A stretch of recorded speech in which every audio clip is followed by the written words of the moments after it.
This is the Action Movie Guys podcast, bringing you action movie reviews from across the decades, plus box office numbers and insight like never before.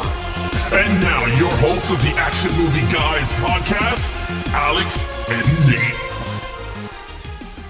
Welcome, everyone, to a brand new episode of the Action Movie Guys podcast, episode 235. We're starting a brand new franchise. This is a two-film franchise. Continue our X-Men franchise spinoffs. We're going to tackle some Deadpool. We're going to do Deadpool from 2016. I'm your host, Alex Figueroa. My co-host is Nate from Netflix Reviews. All right, Nate, how long has it been since you've seen Deadpool? It's been a while. I think the last time I watched it was right before the second one came out, which I think was like 2018. So It's been like 5 years at least since I've seen it. Yeah, well, for me, it was a one-off. I didn't go to the theater to see this. I purchased this, I believe, on Blu-ray when it came out. So, yeah, it was a one-time. Whenever that Blu-ray came out, so this is 16, gotta be 17, so a few years, a while ago. Long time ago. Kind of a first-time watch, pretty much, when I watched this film. But yeah, let's check out what the critics and audience have to say about Deadpool from 2016. Nate. This thing is crazy high. On both. This has an 85% critic score and a 90% audience score. Not surprising to me. I remember when this came out. I remember the buzz about it when it came out. I remember I did see it at the theater. It was packed. Audience reacted well. So I'm not surprised that the scores are that high. No, it's not surprising to me. I'm not shocked because this is a beloved character from everyone tells me. You go to Comic-Con, everyone's dressed like Deadpool, different variations of Deadpool in Comic-Con. So this is a beloved character. My friend Marcus that reads the damn thing, he says it's pretty accurate to the comic book with the whole fourth dimensional and all that. So again, kudos to the studio for making this type of movie. I mean, it's rated R, I believe, this film. Very. yeah, it's a very rated R film. So again, not shocking there, but it's actually pretty good scores across the board. Well, let's start it all off. Ryan Reynolds, lead character, Ryan Reynolds as Deadpool. All right, so there's a couple of things here, just really quick. Number one, it's accurate. It's comic book accurate, and not just comic book accurate, it's like everything accurate. Like if you've played a Deadpool video game or seen him in a cartoon, or I remember one of my first exposures to him was in this Marvel vs. Capcom fighting game, Marvel vs. Capcom 3, Deadpool was in it, and he does this crap. He like talks to the camera, he does like all this stuff, so it's very accurate, way more than in X-Men Origins Wolverine. That's number one. Number two, your mileage with this character will vary, to me, in my opinion. It will vary on the amount that you like Ryan Reynolds, because Ryan Reynolds, as an actor, he nails the role. He nails it. That being said, it's pretty much his style of humor, and that doesn't always work for people. So I can honestly see people finding the character maybe a little grating. I mean, obviously 90% liked it, but I can understand that 10% kind of being like, he's not my cup of tea. For me, he works perfect. I think I wouldn't say I'm like a huge Ryan Reynolds fan, but I like him here and there. He could be hit or miss for me. In this one, I think he hits the right tone. He has the right style of humor, the right voice. Obviously, he has the look. He's in great shape. He's always been in great shape. It's been one of his things, So physically, he fits the role perfectly. I think they nailed it. If you want to talk about an accurate comic book adaptation from page to screen, this has got to be up there with like one of the best interpretations. Even to the detail of the mask having the white eyes, which is very much like a comic book thing, right? They don't have, and every movie, you can attest to this. I can attest to this. We have seen so many comic book movies. Every movie does not do that. You can always see their eyes. There's always some cutout. Look at Batman on comics. It's white, right? In the cartoons, it's white. In real life, he has like the mask and you can see his eyeballs. This was like the first time and maybe the only time to this point still that I remember where the eyes look like in the comic book pretty much. So I think they nailed the character. I think he's great. Just to speak on the character before I let you go, I like his story. He's kind of he's a piece of crap pretty much. His nickname is the Merc with the mouth. Like he's a mercenary. You pay him money, he will do jobs. He falls in love with this girl. It affects him. I like the love story between the two of them. I think they have really good chemistry. They're both kind of like horrible people who just happen to meet. I give him a 5. I like the character of Deadpool, and I'm fine with Ryan Reynolds. When it comes to the character, I agree. He, watching it today, yes, he is Deadpool. Yes, he is all that. whatever. My problem is that I don't like fourth dimensional characters. I'm being 100% honest. Fourth wall breaker. Yes, the full bro. If you start talking to the camera, I am not with it. And especially, I'm okay with it if it's sprinkled throughout, like in Enola Holmes. When she does it, she talks a little bit, but then it goes right back to the movie when you see it. This is straight up the whole time he is talking to the camera. And I'm just like, oh, this, and for me, it takes me away. The jokes, way too much jokes. But again, this is the character. I'm not into the Deadpool character much. So for me, watching it today, I was just like, oh boy, like now I understand why I didn't go back and watch this movie at all. I do agree with you. Ryan Reynolds, the problem with Ryan Reynolds is he's a phenomenal actor, but he's one-dimensional. Because when you see him after this movie, I was like, damn. I remember watching another Netflix movie that he did called Six Underground or something. Yeah. And I stopped watching it 10 minutes in because it just was another Wade Wilson character. And then I started to think of Deadpool every time he spoke or he said a joke. And I was just like, man, this is going to be hard for me to take away that character from him because that's what he does. He does a sarcastic, talkbacks and jokes and snapping at someone. In terms of the character, yeah, he's action-packed. Yeah, that's great. I mean, we're breaking him down in these categories. But in terms of the character, I gave him a 4 for great. I thought he was a great character. For me, it's not perfect because I just couldn't connect with the character. I'm not a Deadpool fan, and it was hard for me to connect with that type of superhero. So for me, I gave him a 4. He was great. But let's get into the main villain, which was Ajax, Ed Circus or whatever. Ed Screen. Screen. I don't know how to say this. I've never known how to say this guy. This is our second movie with him, by the way. Remember, he was the rebooted version of the Transporter when we watched that. And he's no Jason Statham. And you know what else he's not? Charismatic at all. I never liked this guy. I don't know how he got so many roles, to be honest. I didn't like him when he was on Game of Thrones. When they replaced him with that other guy was better than him. You don't even remember him on Game of Thrones because he's unmemorable, because he just does nothing. I remember he left that show because he started getting movie roles, and he's bland in every movie. Now, I know we're not scoring the acting. We're scoring the character. But the character is also pretty bland. He is a bad guy who he can't feel pain. That's his mutation. So his whole thing is he can take people, inject some crap in them, subject them to a bunch of pain up until the point where they mutate somehow. And then whatever their mutation is, that's what it is. In Deadpool's case, he gets healing factor. That's always been his whole thing in the comics and everything. It's kind of like Wolverine in that. His power or his mutation is that he can't feel pain. All his nerve endings are fried, so nothing hurts him. Okay, great. Nothing hurts you. That's your power. Nothing hurts you. So you could be in a fight. You could be horrible at fighting. You can get beat up, but you won't feel it. Now, he's not horrible at fighting. He fights him, I give him some credit because they do have that mano-a-mano fight up at the end where he has the 2 axes. It's pretty good. To me, he's just generic, though. He's not that great of a villain to me, but he's also not horrible. I fall right in the middle. I gave him a 3. He's a decent foil for Deadpool. I do like that, Deadpool's he's got a mission to get revenge on this guy for what he did. That's cool. But the character, he doesn't have any charisma, He don't got that. To me, for a villain to be great, you got to have some swag. You could be evil. You got to be either super evil or super evil and have a lot of swag. And this guy's not super evil, and he don't got no swag. He's swagless. I gave him a 3. Dude, it's funny. We're there. I mean, the lead character we were there. I mean, we were point off, but close. It doesn't matter. Yeah. This one, we were dead on. I gave him a 3 for good. He is such a bland character. He was not I would have preferred the dude that played Sabretooth to be the guy. Schreiber. See, he had tons of swag. See, that's the difference. But you're right. He's not a good actor. And I think they could have hired somebody else to play that type of character.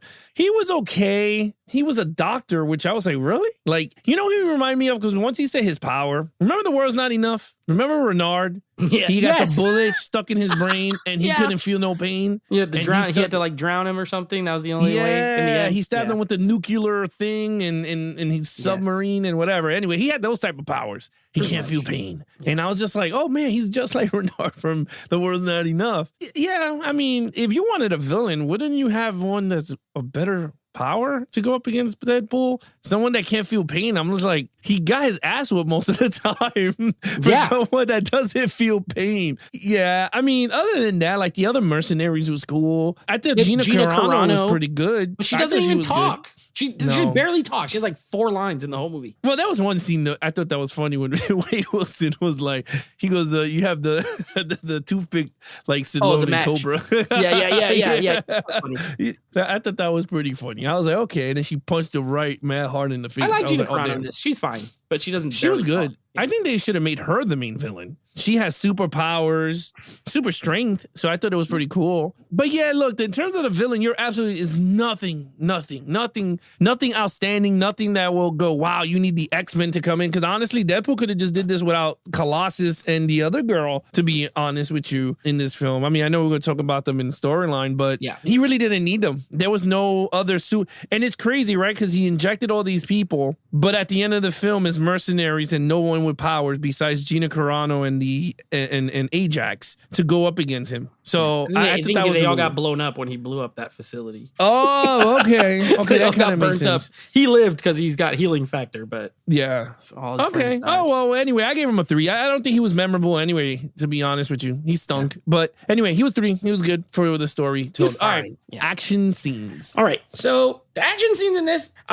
there's things I like a lot, and there's a couple things I'm not crazy with. Number one, quantity, not a ton, actually. Not a ton of action in this movie. From what I remember, I know we're going to do it next week, but from what I remember, Deadpool 2 has more action than this one, but I think it suffers from the same problem. So my problem with this, there's 2 set pieces, pretty much. You have the beginning one, when they're in the freeway, when he's in the car, and he's fighting all those guys, and then Colossus shows up, and then you have the end. And in the middle, honestly, this movie has a lot of story. It's a lot of talking, it's a comedy, it's like a romantic comedy almost, and then it's a superhero movie with some fights. I love the last fight. I think the finale is great. I like him and Ajax fighting on the roof. It's good. I like when he shoots all the people. Like, they nailed his movements, the jumping and spinning. He's like a ninja, pretty much. And I think they got that right. I like the fight with Colossus, and I think her name is Angel, Gina Carano's character. I like their fight, because she's super strong. He's super strong, but he's made of steel. But she could punch him, and he feels it, and he goes flying. And then, of course, you got Negasonic Teenage Warhead. That's the name of that girl with the short hair. I love that character. I think she's hilarious.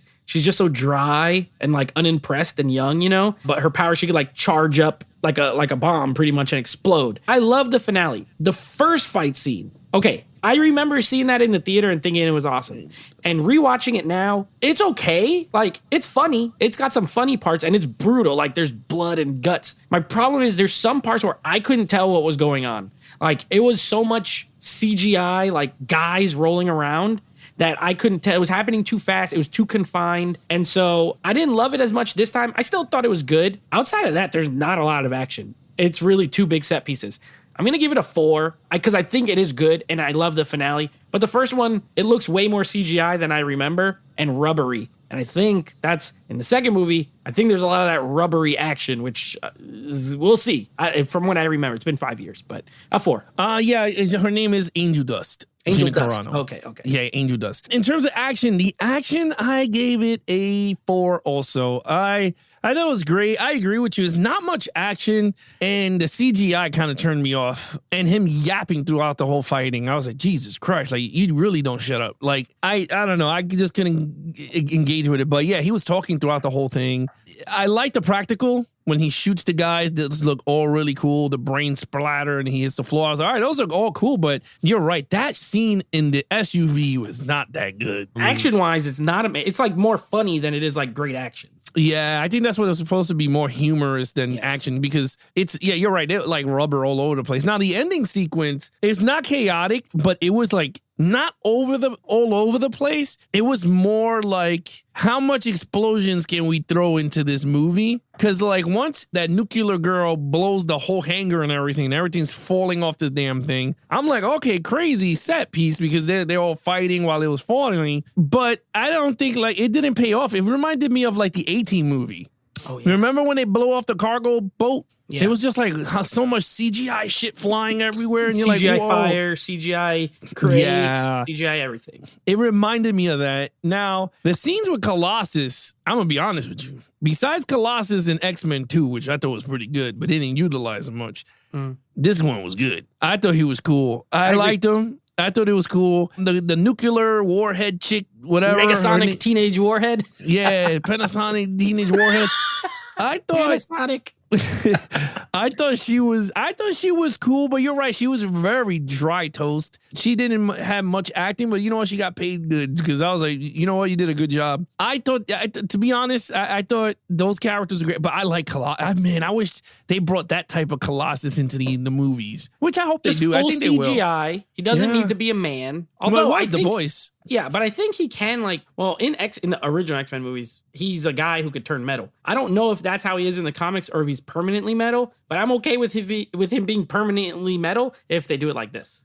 I think it could be. I could be wrong, but I think something happens to him that he stays that form. In X-Men 1, I think he learns how to go on and off, and then something happens and he just stays it. I don't know. I'm not a Colossus expert. Yeah, I'm not a whatever. It is what it is. But either one was cool, though. When he turned into the metal, I was like, oh, shit, in the theater. But this one, I was just like, yo, he's actually pretty good. I like when Gina Carano's boob came out. He was like, whoa, whoa. And she goes, oh, you're so nice. But they covered up the camera, though, for her, if you notice, because he covered his hands. Right There's no boob. Nudity there. And then she punches him in the balls, in the metal balls. And he's like, ooh, in slow motion. Oh, you little, you. Yeah. But no, look, all in all, I thought it was a 4. It was great action. I don't think it was a perfect action at all. And I could be wrong. You might know this more than me. Didn't they leak out that highway scene? So they didn't leak it. What happened was the director of this movie, Tim Miller, he started off in VFX as far as I know, and he made that scene in order to convince the studio to let him direct the movie. So it was like he pre-did it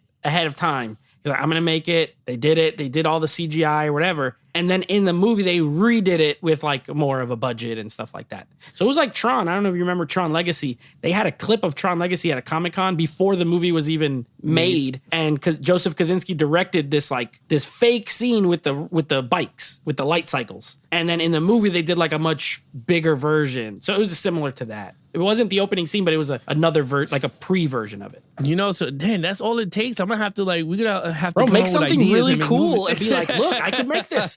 Look how cool this is. Judge Dredd TV show. Yeah. Listen to me. I mean, you know what? To be honest with you, you could do anything with green screen, bro. Anything. If you know what you're doing. I mean, if this guy did that and they gave him that job, I mean, he did a great job. He had the right tone. Yeah, he did. Yeah, it was a great tone for the movie. I haven't seen 2, to be really honest. I don't even remember it much, so it's gonna be a brand new watch. So I got to see where that goes. Director. But is it the same director? No. Oh, okay. So all right, good to talk about that. All right, next storyline. I like the storyline in this movie. I like this movie. Let me said, obviously my scores are pretty good except villain. Ajax is the only part of this movie that I don't really care for. Like I said, I like Ryan Reynolds' humor in this movie. I've liked him in a lot of movies. I love Just Friends. That's one of my favorite Christmas kind of like a rom-com, but whatever. It's like a Christmas movie. I love Just Friends. I loved him in Van Wilder back when I was younger. So I've enjoyed Ryan Reynolds. So I like him. This movie makes me laugh. I do think there's some really good jokes. I like TJ Miller in this as the bartender. And overall, I like the storyline. You got the guy. He's horrible. He meets this girl. They have a montage of doing it on all the holidays. It's funny. You're like, okay, this, it's pretty sweet for as gross as they are. Gross. They're gorgeous, but, they're dirty. And then, he gets cancer, all kinds of cancer all over that's really bad. He signs up for this program. They promise him that they can cure it, but the cure leaves him horribly disfigured and ugly. He's too embarrassed to be with the girl, so they separate. And I like it. I think, too, they did a good job. This movie moves quick. The first 40 minutes, it's all that highway scene intercut with backstory. That highway scene goes till about half the movie. And then the second half of the movie, he's just trying to find Ajax and get him. And that's it. So it's simple. It moves quick. Great pacing. Mostly good jokes. Most of them land. I give it a 4. I still don't think it's perfect, but I give it a 4. Yeah, I gave it a 3. I thought it was good. I mean, for me, you're more of a fan of this character than I am. Your mileage will vary, for sure. Yeah, pretty much. And I was starting to tap out throughout, towards the end of the movie, because it was just all the same jokes and, talking to the cameras and all that. So for me, it was just I was already tapping out. But in terms of the storyline, I do agree with you. It went super fast. I mean, I was like, holy crap. I stopped because someone knocked on the door. And when I stopped, it was 40 minutes in. And I said, holy shit, I thought I started the damn movie. And I was like, that's good pacing. To be really, for a superhero movie, super good pacing. You're right. I thought there was a lot of fun stuff. TJ Miller and him had great chemistry with each other. You're right. Her and, what's her name? Monica. Morena Baccarin. Oh, yeah. Morena as Vanessa. Yeah. So him and Vanessa, they had great chemistry there. I thought, Ryan Reynolds is good. I like them in The Proposal. There's movies I do enjoy him in that. But that's my favorite one of his, is The Proposal. I think that is one of the Have you ever fun, seen Just Friends? Oh, I have that movie. Yeah, that's another funny one. When he's so fat. Good. And in the that movie's great. Yeah, Amy Smart and Anna Faris. Yeah, it's so funny. Yeah, that is a good one. And he's in New Jersey. He's right up the street from you. Yeah, that's right. I did like that one. Yeah. Anna Faris is the rock star, right? She's crazy. Yeah. She's like a psycho. Yeah. Comedy Guys movie podcast coming soon. Just Friends.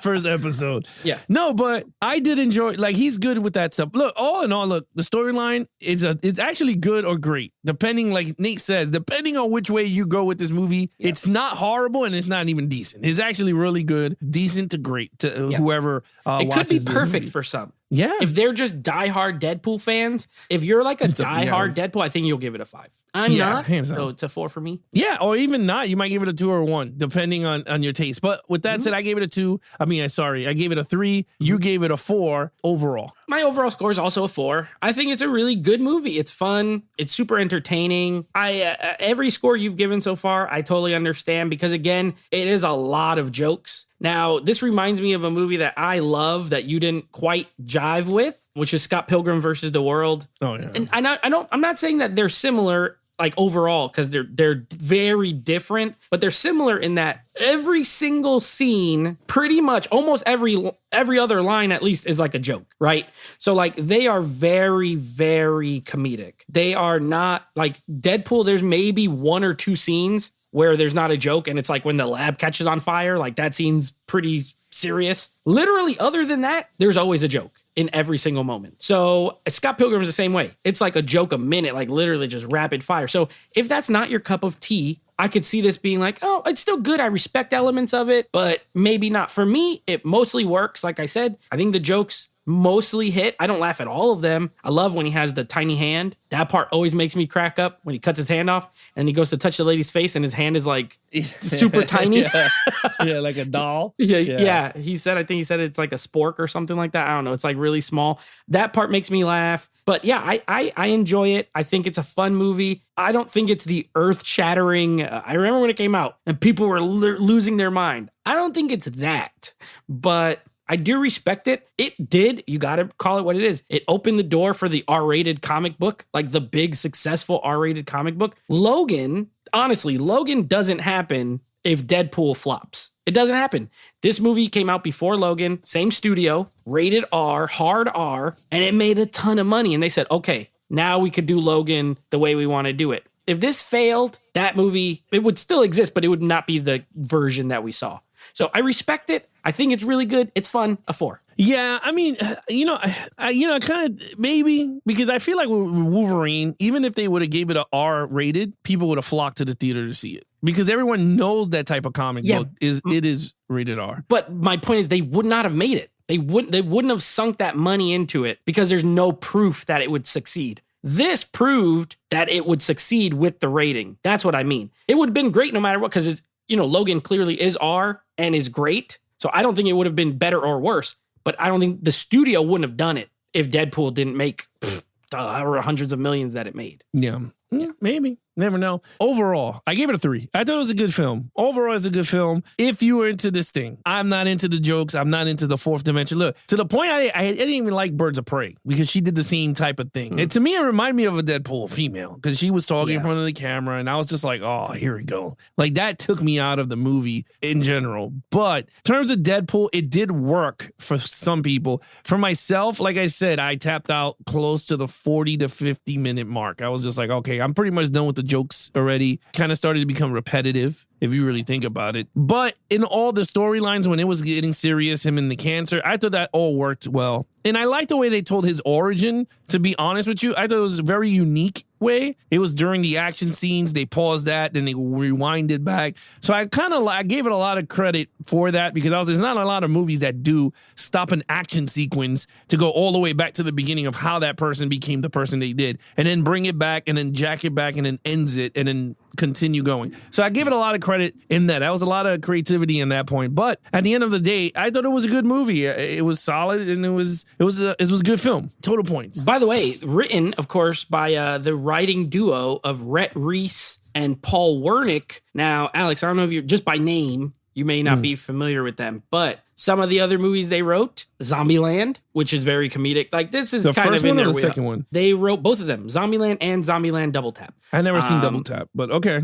Yeah, it's also funny. And then they, of course, wrote G.I. Joe Retaliation. So the second one, the better one, pretty much. The one with it the was Rock. good, but they killed Duke. That pissed me off. The Ninja Mountain one. And then they also have wrote some other Ryan Reynolds movies. So they did write Deadpool 2. They wrote that Six Underground movie that you had mentioned. And the movie Life, the space one, with Ryan Reynolds and Jake Gyllenhaal. I like that movie. So they're good. They've made movies that are good. You may not love all of them, but you might pick and choose what you like.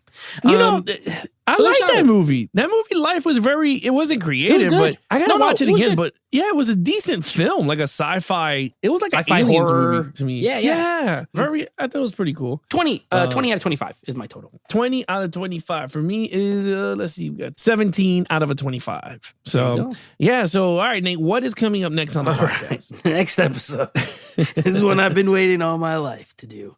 Next episode, we're wrapping up Martial Arts Month with an 80s film called The Last Dragon. This is a first-time watch for me. Not first-time watch for Alex, but I think a first in a long time watch for Alex. And then next week, we wrap up our X-Men spin-off section before we get into something I'm excited about, which is going to be Deadpool 2, written by the same writers, directed by John Wick 1 co-director David Leitch. So very different. You're going to see it's very different. But of course, Atomic Blonde, Bullet Train, Deadpool 2, Hobbs and Shaw, and John Wick 1.